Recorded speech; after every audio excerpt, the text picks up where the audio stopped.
I would like to express my apologies, especially to Senator Ontiveros, kasi sensitive sa mga ganitong, yung karakter ko ho, gano'n talaga.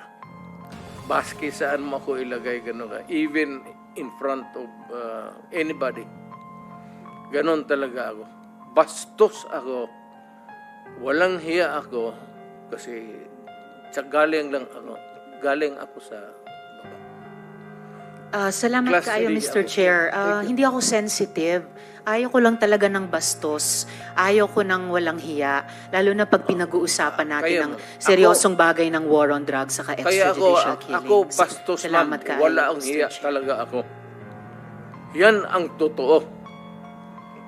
Tigilin na po natin yung pagsisira at paninira sa mga Hindi ba institusyon. paninira, ma'am? Because we need- Sinasabi ko, para sabihin kulang. na, pero may nasabi Hindi rin nila kasalanan.